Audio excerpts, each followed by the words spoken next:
저희 마음 가운데 항상 매일같이 어쩌면은 분초라도 저의 뇌리를 떠나지 않는 주제가 있기 때문에 그 주제를 따라서 말씀을 드리는 게 좋겠다는 생각을 하게 되었습니다.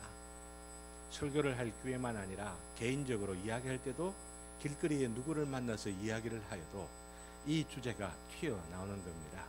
그게 뭐냐 하면은 바로 천국이라고 하는 것입니다. 천국. 예수님께서 어떤 인생을 처음 만나셔서 하시고 싶으셨던 이야기가 뭘까 생각을 해보면은 바로 이 주제였던 것 같아요. 왜냐하면은 예수님께서 공생애를 시작하시면서 첫 번째 하셨던 말씀이 무엇입니까? 회개하라, 천국이 가까웠느니라 라고 말씀하셨습니다. 천국이라고 하는 이 주제로 당신의 사역을 시작하셨다라고 하는 겁니다. 시작만 하셨을까요? 아닙니다.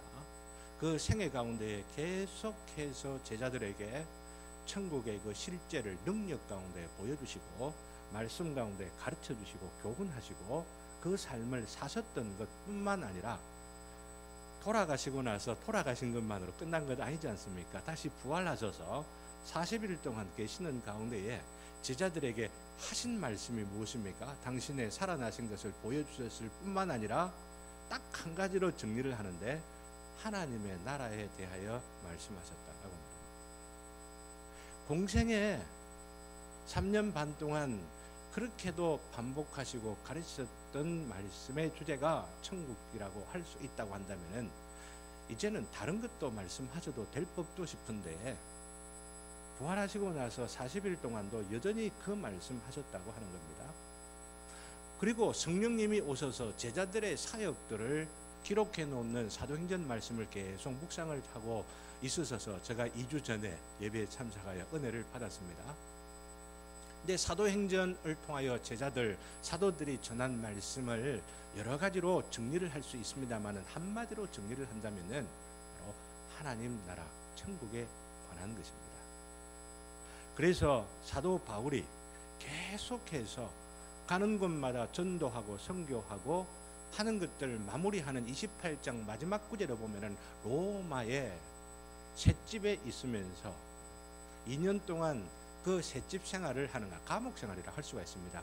연금 가택이 되어 있는 가운데에 그 오고 가는 사람들에게 전하는 말씀을 한마디로 정리하기를 하나님 나라에 대하여 말하였다라고 말하고 있습니다. 하나님 나라와 천국을 말하는 것이죠. 오늘 저는 오늘 봉독한 이 본문의 말씀을 통하여서 바로 여기에 초점을 맞춰서 어떻게 이 천국의 주제를 오늘 우리가 살아가고 있는 우리의 가정에서, 직장에서, 우리의 신앙생활 가운데에 적용하며 살아가느냐, 요거 함께 생각해 보려고 하는 것입니다. 오늘 본문의 51절을 보면은 예수님께서 말씀하시기를 이 모든 것을 깨달았느냐라고 말씀하셨어요. 무슨 말씀을 하시고 나서 이 모든 것을 다 깨달았느냐라고 하시면은 여러분 잘 아시지 않습니까? 너무나 유명한 말씀 마태복음 13장 한마디로 말씀드리면은 무슨 장? 천국 비유장이라 하지 않습니까? 그죠? 천국 비유가 몇 개 나옵니까? 7개가 나오지 않습니까? 씨 뿌리는 비유부터 시작을 해서 겨자씨 비유 맨 마지막 비유가 무엇인지 눈으로 힐낀 여러분들 한번 보셔도 괜찮습니다. 그물 비유 마지막까지죠. 근데 그 비유를 다 말씀하시고 나서 예수님께서 하신 말씀이 이 모든 것을 깨달았느냐라고 하시는 것입니다. 사랑하는 성도 여러분, 대양교회 성도님 여러분, 여러분들은 이 비유를 예수님께서 말씀하신 대로 깨달으셨습니까? 제자들은 말하기를 내가 다 깨달았나이다 라고 말했습니다. 깨달았나이다. 근데 이 깨달았나이다 라고 말하는 이 12명의 제자들이 다 깨달았을까요? 우리는 알고 있습니다. 깨닫는 자도 있었겠지만 깨닫지 못한 자도 있었다고 하는 것. 왜? 그 가운데 누가 있었어요? 과론 유다가 있었기 때문에 깨달았다라고 말은 했지만은 깨닫지 못하고 있었던 자가 분명히 있었다고 볼 수가 있습니다. 사랑하는 대한교회 성도 여러분, 교회 여러분, 여기에 계신 분들 가운데 한 분도 빠짐없이 이 말씀을 깨달을 수 있는 분 되시기를 주님의 이름으로 기원합니다.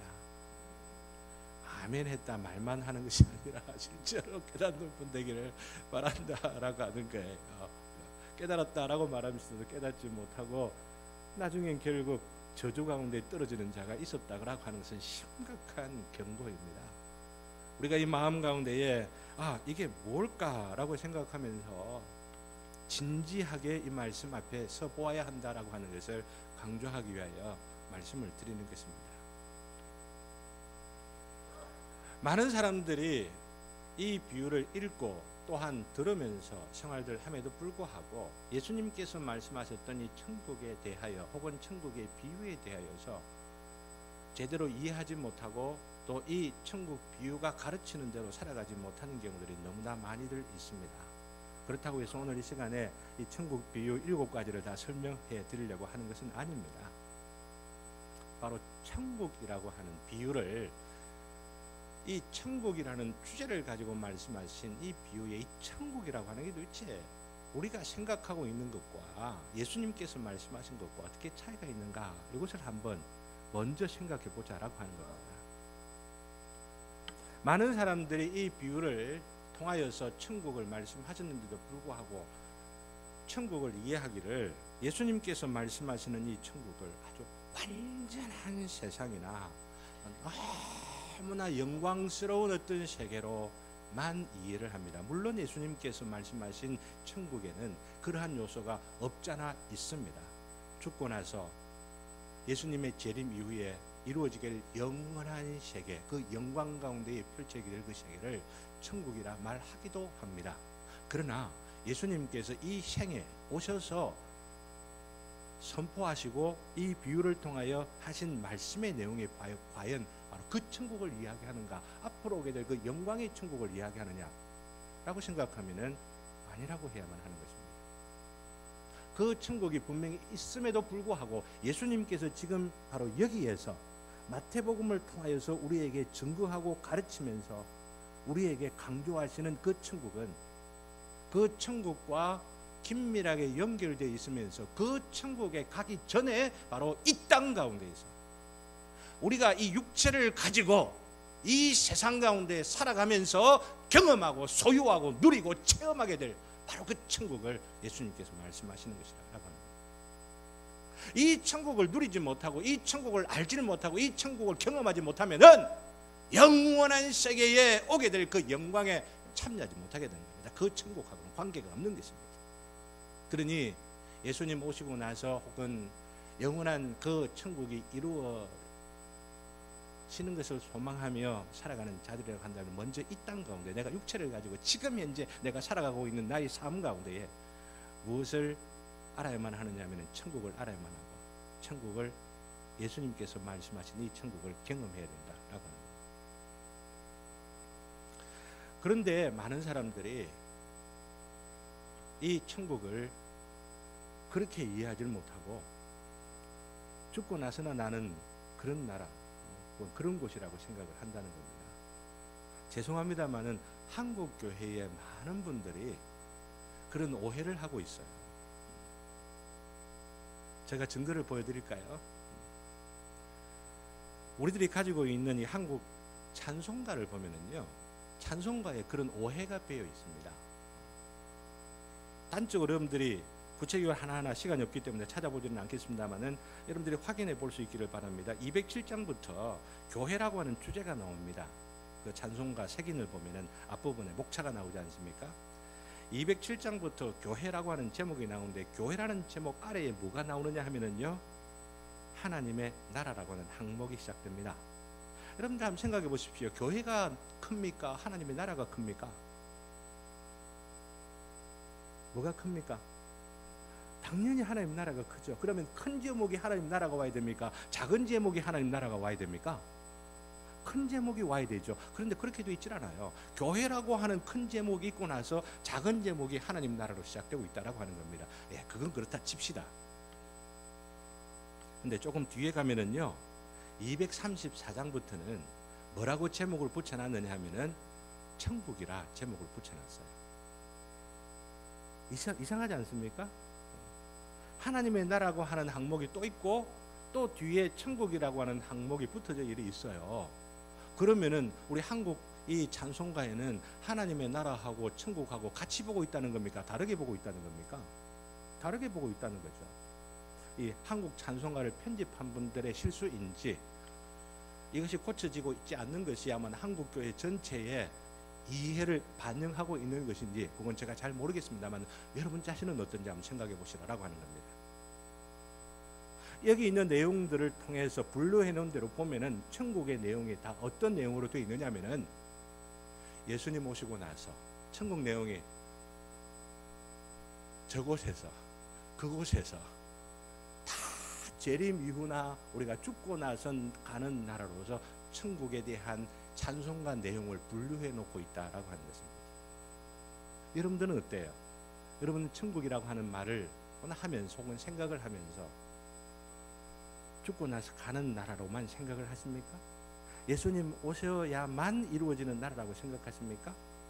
그러면 예수님께서 가르치신 이 비유의 내용은 깨달았나이다 라고 말하여도 제대로 깨닫지 못하고 있는 사람들이라 라고 하는 거예요. 제대로 깨달았다라고 말하면은 바로 지금 이 시간에도 천국이 있구나.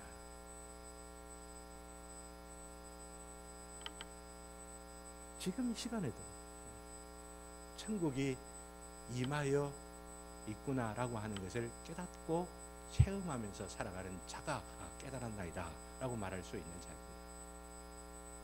어쩌면 이미 깨닫고 다른 용어로 이것을 표현할 수 있는 분들이 여기에 많이 계실 것이라고 생각을 합니다. 오늘 그런 분들이 오늘 이 말씀을 함께 묵상하는 가운데에 천국에 대한 이해가 더 깊어지기를 바라고 또한 천국의 실체를 체험하는 그 감격과 은혜가 더욱더 충만하기를 주님의 이름으로 기원합니다. 생각해 보십시오. 예수님의 비유 자체만을 생각해 보아도 우리가 얼마나 천국이라고 하는 게 죽고 나서 가고 예수님 오실 때에 오는 것으로 이해하는 것이 얼마나 잘못되신 것인지를 예수님의 비유만을 통해 볼 수가 있는 것입니다.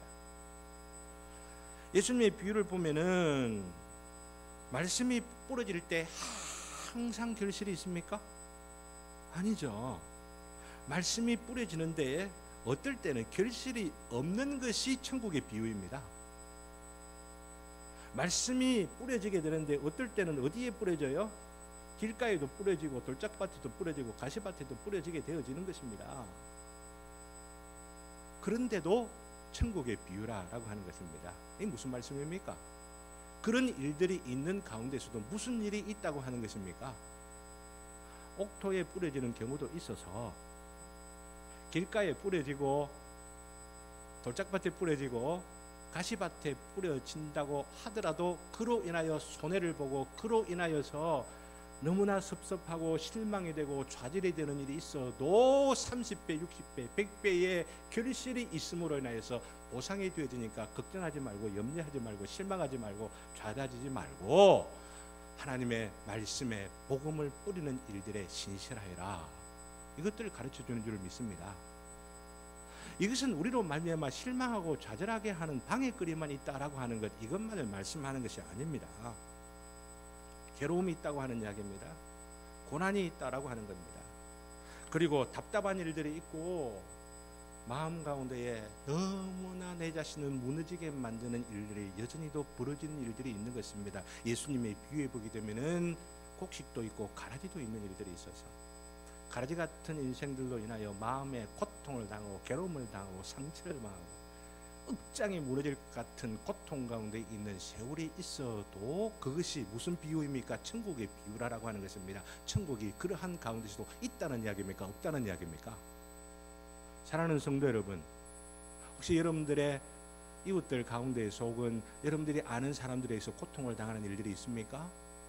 혹은 나는 이런 일들이 이루어졌으면 좋겠다고 생각을 하면서 소망하면서 힘을 내어서 애를 쓰는데도 불구하고 이런 일로 막히고 저런 일로 방해를 당하는 일도 인하여서 인생에 왜 이리 재미가 없느냐 이러면서 좌절의 그 직전에 있는 분들이 혹시라도 있으십니까? 천국의 비유를 깨달을 수 있기를 주님의 이름으로 기원합니다. 그런 가운데서도 천국이 임하여지는 것, 그런 가운데서도 천국을 누릴 수 있는 것, 천국의 실제와 실상을 가지고 살아갈 수 있도록 하게 하라. 것이야말로 예수님의 비유에 바로 깨닫게 하시고자 하는 바라라고 하는 것입니다. 그러니 아무리 힘든 일, 어려운 일, 답답한 일, 지금 무너지는 것 같은 일이 있어도 천국이 없다고 부인하지 마십시오. 부인하는 바로 그 입술 가운데는 천국이 없을 줄 몰라도 바로 그 옆에 그 입술이 열려서 감사하고 그 입술이 열려서 하나님의 그 존귀한 그 이름을 찬양하게 되어질 때에 보여지게 되고 나타나게는 천국이 있다고 하는 거예요. 내가 없다고 해서 없는 것이 아니고 주님께서 있다 하면 있는 겁니다. 하나님께서 있다 하면 있는 겁니다. 있다 하면 있는 겁니다. 있다 한 그 천국을 보고 있다 한 그 천국을 경험하고 그래야만 되는 게 말씀을 듣는 자의 영광이요 귀에 있지 않습니까? 어떻게 이 천국을 들어갈 수 있는지에 대해서는 혹은 볼 수 있는지에 대해서는 굉장히 중요한 주제임에도 불구하고 제가 오늘 생략을 하겠습니다. 예수님께서도 이미 말씀하지 않았습니까? 거듭나지 아니하면은 천국을 볼 수 없느니라. 무슨 말인지 몰라가고 또 묻자. 물과 성령으로 거듭나지 아니하면은 들어갈 수 없느니라 말씀하셨습니다. 너무나 중요한 주제지만은 너무나 기본적인 주제이기 때문에 오늘 이것으로 시간을 보내지는 않겠습니다. 제가 오늘 이 말씀과 더불어서 말씀드리려고 하는 것은 이미 천국에 대한 복음을 이미 듣고 거듭난 자가, 구원받은 자가 어떻게 이 천국을 구체적으로 매일같이 끊임없이 이 천국을 누리고 경험하며 살아가느냐, 여기에 좀 초점을 맞추어서 말씀을 드리려고 하는 것입니다. 바로 오늘 말씀을 보면은 예수님께서 비유하신 바로 그 비유를 통해서 강조하시고 설명하신 것이 그게 초점이 있는 것 같아요. 보십시오. 천국의 제자들을 무엇으로 비유하고 있습니까? 천국의 제자들은 예수님께서 깨달았느냐라고 말씀하시면서 하신 말씀이 뭐냐고 하는 거죠. 보십시오. 그죠? 천국의 제자된 무엇마다? 서기관마다 라고 말씀합니다. 천국의 비유를 말씀하시고 나서 천국의 비밀을 깨닫는 자들에게 하시는 말씀입니다. 그러면서 첫 번째 예수님께서 하신 말씀이 천국의 제자된 서기관마다 라고 말씀하세요. 이 서기관이 어떤 인물들입니까? 복음서를 보게 되면은 서기관과 바리새인들은 이런 말들이 자주 나오기 때문에 굉장히 부정적으로 인상되어져 있습니다. 그러나 예수님께서 여기 말씀하신 천국의 제자를 서기관이라고 비유하고 있는 것은 부정적으로 본 겁니까? 긍정적으로 보신 겁니까? 긍정적으로 보신 거죠. 어떤 면에서 긍정적인 것일까요? 서기관이 뭐 하는 겁니까? 서기, 글 쓰는 사람입니다. 나 여기 복음서에 나오는 그 시대의 서기관이라고 하면은 구약에 있는 성경을 필사하고 연구하고 분석하고 그러면서 자기 자신들이 이 말씀대로 어떻게 살아갈까 본인에게만 아니라 다른 사람에게 그것을 가르치는 사람들이 서기관입니다. 다른 말로 말씀드리면은 서기관은 곧 하나님의 이 말씀, 기록된 말씀에 대해서 전문가들이라고 능통한 사람들이라고 하는 것입니다. 천국의 제자들이 어떻게 해야 된다라고 하는 말씀이에요. 기록된 하나님의 말씀에 무관심하면은 천국의 제자라고 할 수가 있다는 이야기입니까? 없다는 이야기입니까? 있다는 이야기입니까? 없다는 말씀입니까? 사랑하는 성도 여러분, 대한교회, 위대한 대한교회 성도 여러분, 하나님의 말씀에 대해 관심을 가지고 계십니까? 이 말씀에 대하여서 깊이 연구하고 묵상하며 이 말씀 속에 젖어 있어서 내가 천국의 제자 되었다라고 하는 것, 서기관으로서 천국의 제자 되었다라고 하는 바로 이것을 느낄 수 있게 여러분들은 관심을 가지면서 하나님의 말씀을 묵상하고 있습니까? 이런 묵상이 더욱더 깊어지기를 바랍니다. 오늘도 하나님의 말씀을 들으면서 하나님의 서기관 된 자로서 이 말씀을 나의 것으로 삼아야 되겠구나, 이런 마음들이 있으시기를 주님의 이름으로 기원합니다. 더 구체적인 적용은 좀 뒤에 가도록 하고 두 번째 비유가 예수님께서 이 말씀 가운데 하고 있는 것을 우리는 알아야만 합니다. 그게 뭐냐 하면은 우리가 하나님의 말씀에 익숙하되 얼만큼 익숙해야 되느냐라고 하는 거예요. 어떤 사람은 하나님의 말씀 익숙하게 하여 필사를 막 하기도 하고 그럽니다. 우리 그 주부를 보니까 제자반도 있고 여러 평신도도 훈련 프로그램들이 있는데 여기에 뺀돌 하셔가지고 이 프로그램에 한 번도 안 하시는 분들이 혹시라도 계십니까? 당장 좀 신청을 하세요. 당장 이런 훈련 프로그램에 참여하셔서 사모하는 마음들 가지시기를 바랍니다. 그리해야 천국의 제자된 서기관이라고 하는 겁니다. 얼만큼 익숙해야 되느냐, 하나님의 말씀에 정통해야 되느냐, 능통해야 되느냐라고 하면은 예수님께서 하신 말씀 두 번째 비유가 뭐냐면은 부자다라고 말합니다. 부자. 하나님의 말씀에 부자가 되어야 된다라고 하는 말씀입니다. 그래서 부자와 같다라고 말씀하시면서 하신 말씀이 뭡니까? 마치 새 것과 옛 것을 그 곳간에 내오는 무엇과 같으니라? 집주인과 같으니라라고 말합니다. 곳간이 있다고 하는 건 부자 아닙니까? 그죠? 하나님의 말씀이 곳간에 옛 것과 새 것으로 있습니다. 근데 그것을 필요한 상황에 따라 가지고 내 밥상에 내와서 요리해 가지고 먹고, 자기만 먹습니까? 집주인이 하인들에게도 주고 가족들에게 주고 이웃들에게 주고 친지들에게 주고 이러면서 나누어 줄 수 있는 넉넉함을 갖고 있는 자들이 누구냐? 천국의 제자들이라고 하는 겁니다. 여러분들은 부자 맞습니까? 부자가 되기를 다 바랍니다. 한국은행에서 발행하는 그 돈들 가지고 있는 것으로도 부자가 되시고, 땅도 많이 가지시고 물질도 많이 가지시고 모든 관계들이 있어 부자가 되시되, 이 부자 되지 않는 것으로 부자 되지 마시고 하나님의 말씀에 부자가 되시기를 주님의 이름으로 기원합니다. 하나님의 말씀에 부자가 아니면은 다른 부자들 다 황이에요. 이 세상에서 끝나버립니다. 하나님의 말씀에 부자가 돼야만 바로 이 땅 가운데서도 부자가 되어지고 이 땅 가운데서 누리게 되는 행복과 기쁨과 그 능력이 어디에까지 이어지는 겁니까? 영혼에까지 이어지게 되는 겁니다. 영원한 하나님의 말씀이기 때문에. 믿습니까? 그러니 이 땅 가운데 살아가는 물질로 애쓰고 수고하고 뭔가를 이루기 위하여 힘쓰는 것, 그거 너무나 필요하지만은 그러는 가운데서도 핑계대지 말고 바로 그런 일 때문에라도 더 열심히 하나님의 말씀을 묵상하고 하나님의 말씀을 듣고 그 말씀을 따라 순종하는 것, 이게 너무너무 필요하다고 하는 말씀을 드리려고 합니다.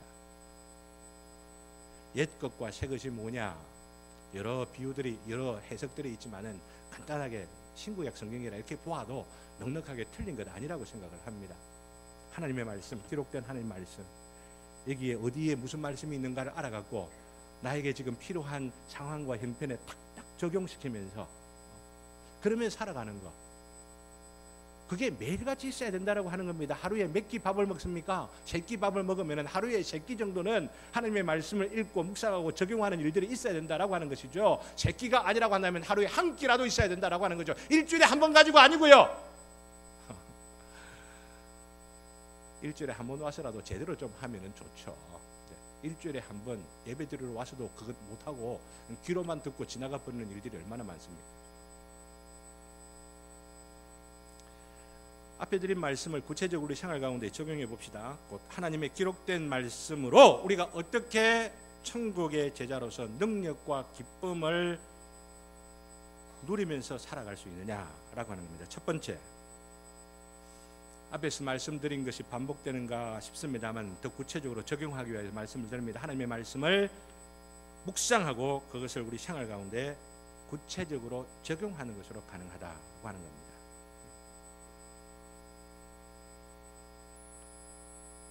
기록된 말씀을 통해서 살아계신 주님의 음성을 듣는 것, 기록된 말씀을 선포하는 설교를 통해서 설교자의 소리만을 듣는 것이 아니고 이 설교자의 선포되는 이 소리를 통하여서 살아계신 하나님의 음성을 듣는 것. 사랑하는 우리 대한교회 성도님 여러분, 우리 김상성 목사님께서 하나님의 말씀을 연구하고 묵상해서 선포할 때에 사람의 소리로 듣고 일어서는 분들 계십니까? 예배 드리는 거, 물론 와주시는 거 고맙다고 하실는지 모르지만 하나님께서 보실 때에는 그런 인생을 보고 칭찬하지 않습니다.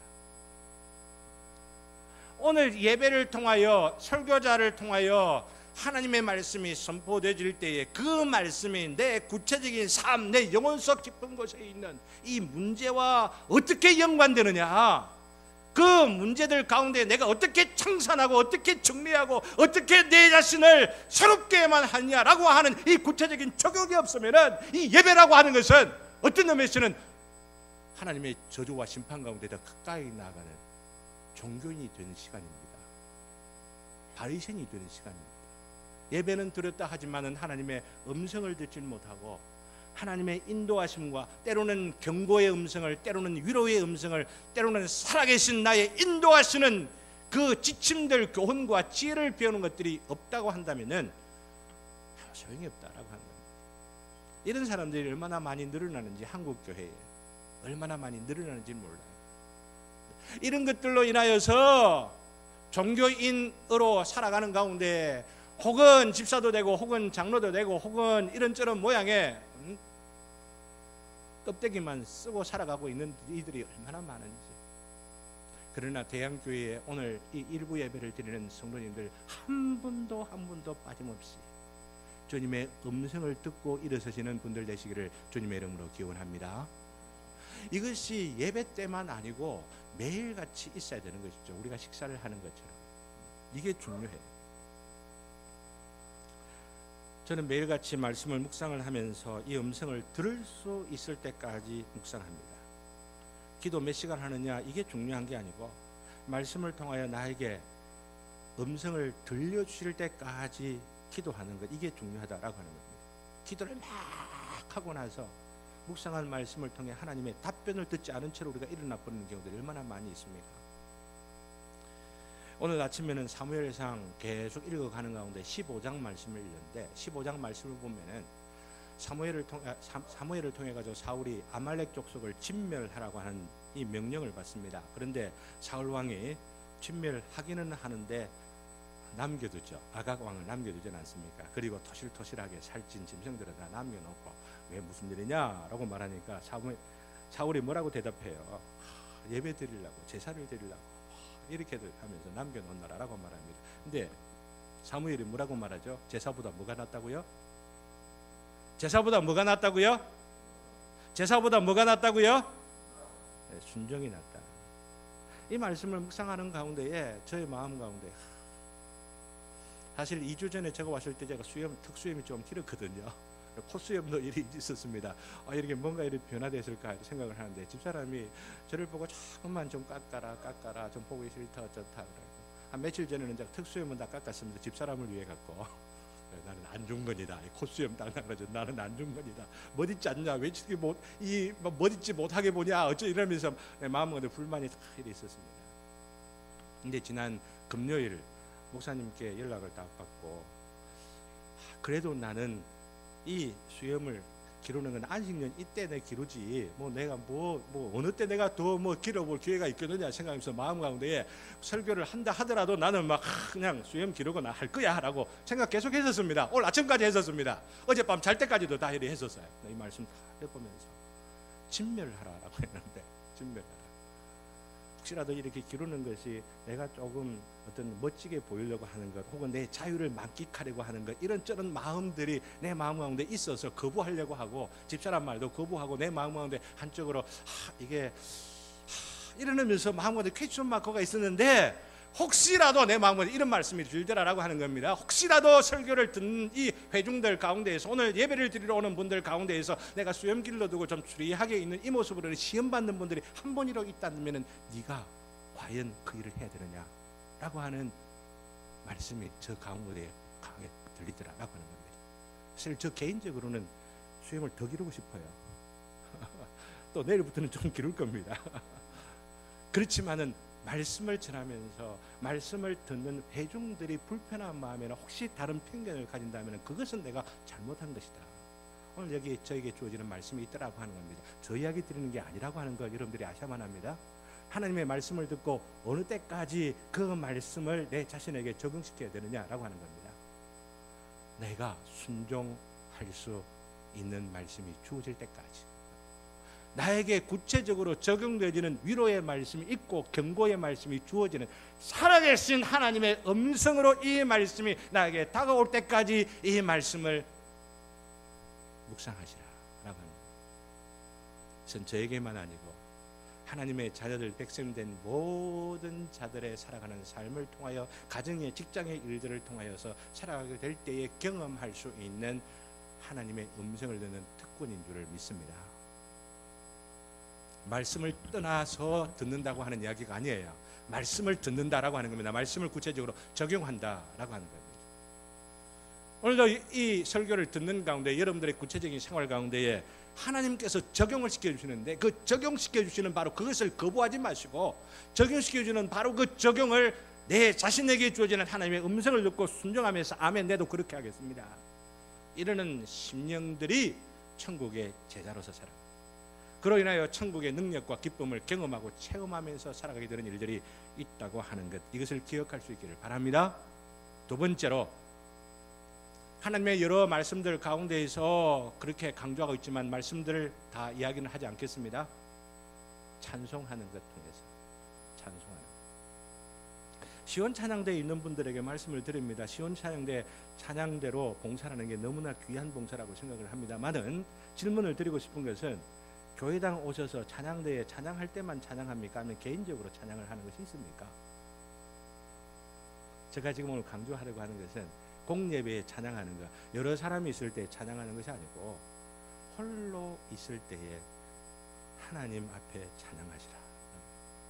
이거 꼭 하루에 한 번이라도 찬양을 하면서 아침이든 저녁이든 이런 찬양들을 할 때에, 사랑하는 여러 성도님들, 예배 시간에 찬양하는 거 물론 당연히 해야만 하죠. 이 예배 드릴 때에 찬양을 전심으로 해야만 할 것입니다. 거짓된 마음으로 입술만 번쩍이 나는 그런 어떤 찬양이 되어서는 아니 될 것입니다.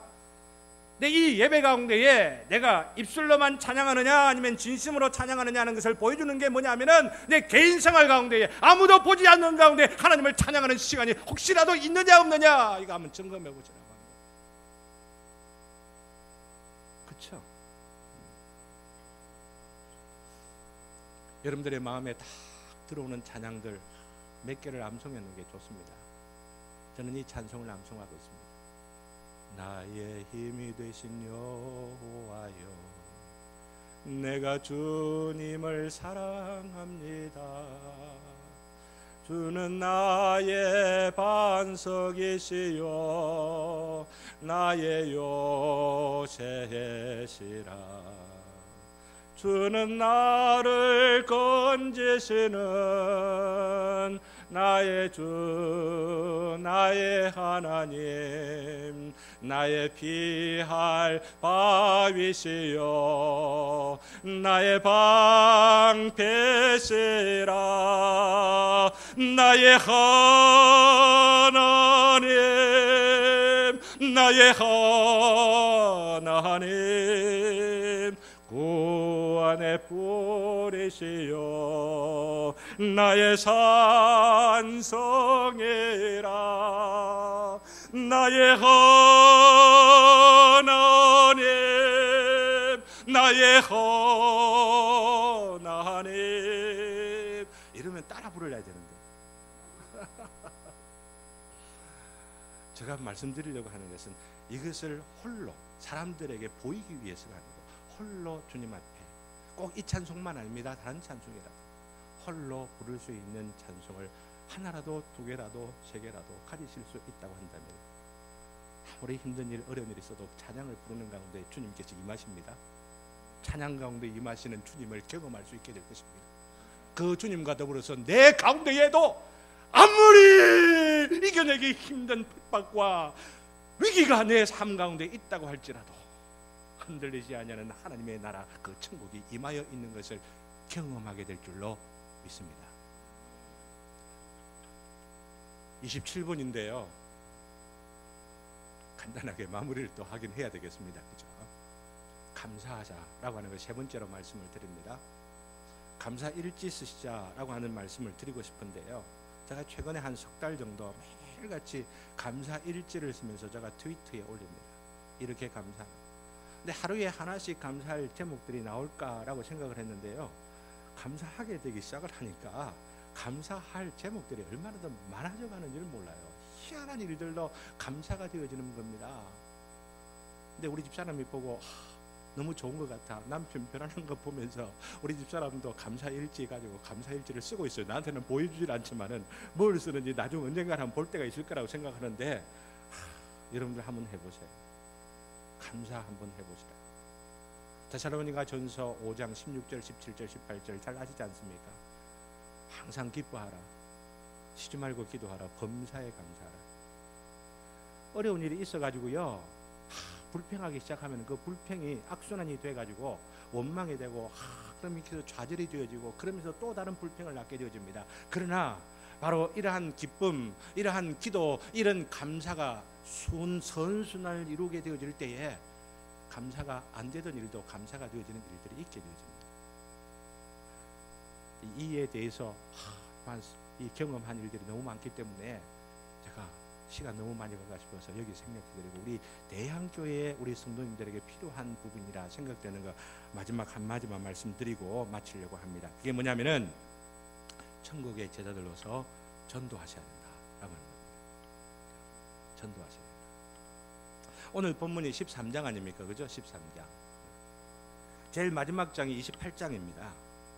부활하신 주님께서 제자들을 어디서 만나자고 하셨습니까? 돌아가시기 전에, 십자가에 못 박히시기 전에 부활할 것 미리 예고를 하시면서 갈릴리에서 만나자라고 말씀하셨거든요. 그리고 부활하셨습니다.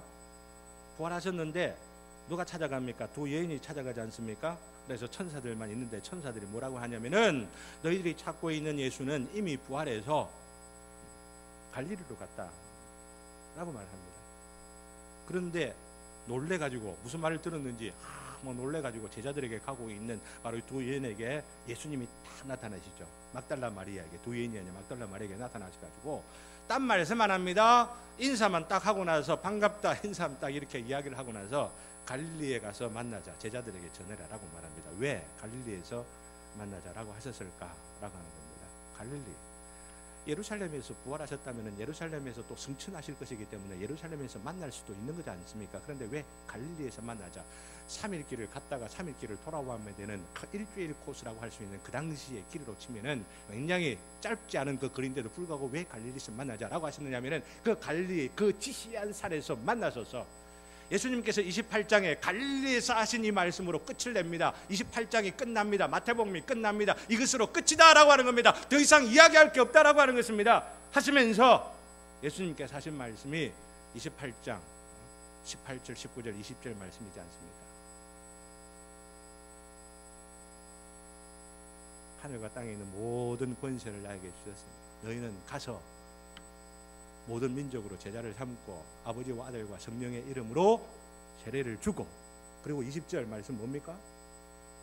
내가 너희에게 분부한 모든 것을 가르쳐 지키게 하라 라고 말씀하시고, 앞에 찬송하셨던 맨 찬송의 맨 마지막 결론, 내가 너희와 영원토록 함께하리라, 내가 세상 끝날까지 내가 너희와 함께하리라고 하시는 약속의 말씀을 주시는 것입니다. 다른 말로 말씀드리면 예수님께서 이 마지막 말씀으로 하시는 것은 내가 너희에게 분부한 모든 것, 그 천국의 말씀, 천국의 복음을 어떻게 하라고 하는 것입니까? 전하고 가르쳐서 지키게 하라라고 하는 겁니다. 말씀을 맺으려고 합니다. 사랑하는 대한교회 성도 여러분, 천국의 제자되어 살아가기를 소원하시는 사랑하는 성도 여러분, 얼마나 감사를 드리는지 이 귀한 이 예배당을 하나님께 봉헌하게 된 것 생각을 하면서, 여러분들의 가정 가운데, 여러분들의 직장 생활들 가운데 천국을 사시는 분들 되시기를 주님의 이름으로 기원합니다. 여러분들이 천국을 사시는 삶의 모습을 보게 되어지면은 여러분들의 삶의 모습을 통해서 이 빈자리가 채워지는 역사가 있게 될 줄로 믿습니다. 여러분들의 자녀를, 여러분들의 이웃들을, 여러분들이 만나는 인생들 가운데에 천국의 제자 되어 살아가는 그 모습들을 보여주심으로 인하여서 하나님의 놀라운 영광과 은혜와 기쁨과 능력이 이 대한교회에 임하여지고 여러분들의 인생 가운데 임하여지는 복된 삶을 살아가시기를 주님의 이름으로 기원합니다.